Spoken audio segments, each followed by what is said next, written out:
Bonjour à tous et bienvenue sur Chronomoteur. Aujourd'hui, on se retrouve pour une nouvelle vidéo suite à encore quelques petites questions que j'ai eues par rapport à ma précédente vidéo. Donc aujourd'hui, on va parler des plaques en WW et une petite aparté aussi sur les W pour vous expliquer quelle est la différence entre des WW et une plaque W garage. Avant de commencer tout ça, sachez que dans tous les cas, vous retrouverez un lien dans la description qui vous permet d'avoir une assistance pour l'importation de la voiture, c'est-à-dire une recherche personnalisée de la voiture, vérification des documents, assistance pour l'immatriculation.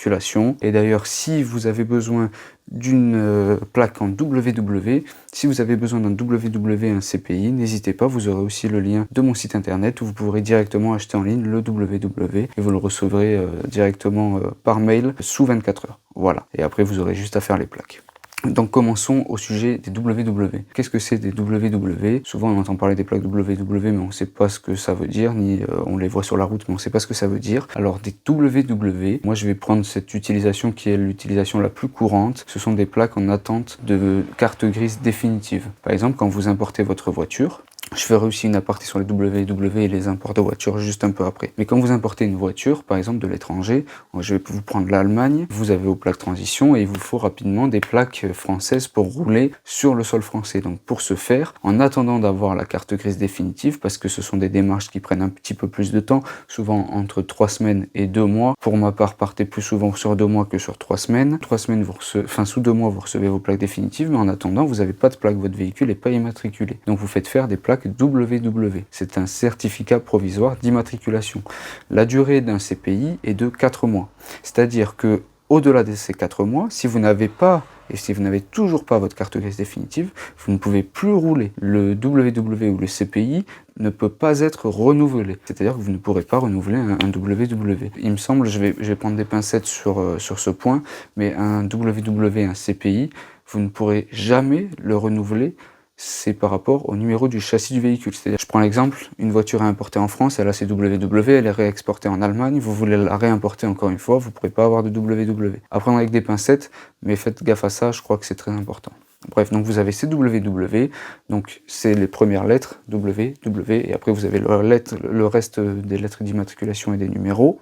Vous avez aussi la plaque qui est juste W, c'est-à-dire qu'au lieu d'avoir 2 lettres en première lettre, vous avez juste un W. Ça c'est pour les garages, c'est pour avoir une immatriculation sur un véhicule qui n'est pas encore vendu. Par exemple, je vous dis une connerie, j'importe un RS6, j'ai un garage, je ne veux pas payer de taxes d'immatriculation.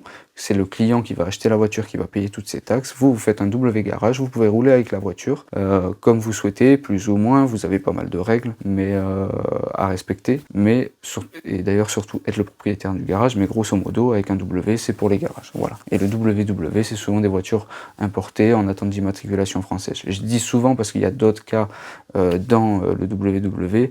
Mais moi, je vous parle de celui qui vous intéresse et celui qui nous intéresse. Pour revenir sur l'immatriculation voiture et sur les WW, et moi ce que je conseille quand vous allez chercher un véhicule en Allemagne pour être en totale légalité, si vous ramenez le véhicule sur un camion, vous n'avez pas besoin de faire toutes ces démarches. Le véhicule est sur un camion, il est livré devant chez vous, vous faites votre WW, vous êtes tranquille. Mais vous ne pouvez pas rouler tant que vous n'avez pas le WW et les plaques. Parce qu'une fois que vous avez le CPI WW, il faut faire les plaques. Voilà. L'important, c'est que quand vous importez une voiture d'Allemagne, c'est d'avoir la plaque rouge de transition, celle que j'ai parlé dans mes précédentes vidéos. Parce que il est interdit en Allemagne de plaquer sa voiture en WW. Ça, je vous l'ai déjà dit. Beaucoup le font, mais logiquement, vous n'avez pas le droit d'aller chercher votre voiture avec votre WW. Par contre, avec des WW, vous pouvez rouler partout. C'est-à-dire, partout en Europe, c'est accepté, mais il ne faut pas que la voiture ait été plaquée dans le pays où vous allez la chercher. Et ne croyez pas que les polices des autres pays sont stupides. Ils vont très vite remarquer si vous venez de la plaquer ou pas. Bref, en gros, faites pas ça. Si vous voulez le faire, vous pouvez le faire. Vous avez le risque de vous faire immobiliser le véhicule et d'autres risques que les amendes, etc.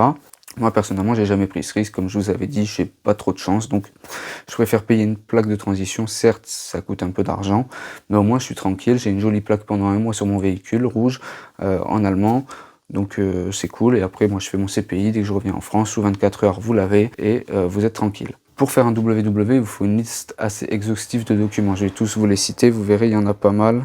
Mais pour ce faire, pour avoir un CPI en 24 heures, il va vous falloir tous les documents que je vais vous citer par la suite. Un formulaire de demande d'immatriculation, CERFA 13 750, justificatif de propriété du véhicule, facture, une cession, etc., une preuve que vous avez acheté le véhicule, soit carte grise étrangère, soit certificat de conformité, que l'État voit que la voiture est conforme aux réglementations européennes. Le quitus fiscal que vous devez faire, vous devez en faire la demande à vos impôts.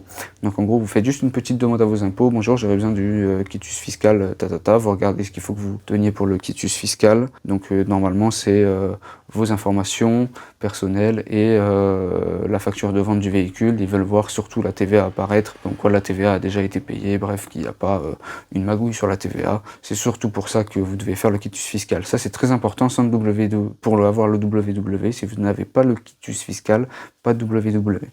Ensuite, votre preuve d'identité, le contrôle technique de moins de 6 mois. Alors, le contrôle technique allemand fonctionne, il n'y a pas de problème, que ce soit pour la carte grise définitive ou pour les WW. Et le mandat d'immatriculation pour que l'on fasse les démarches pour vous. Je vais vous mettre la liste et dans tous les cas, vous l'avez sur notre site internet. Vous prenez le package plaque WW immatriculation définitive et vous recevrez tous les papiers en temps voulu.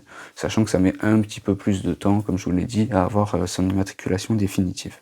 C'est un petit budget à prévoir, surtout l'immatriculation alors en Allemagne et l'immatriculation aussi en France, bien sûr, suivant votre véhicule.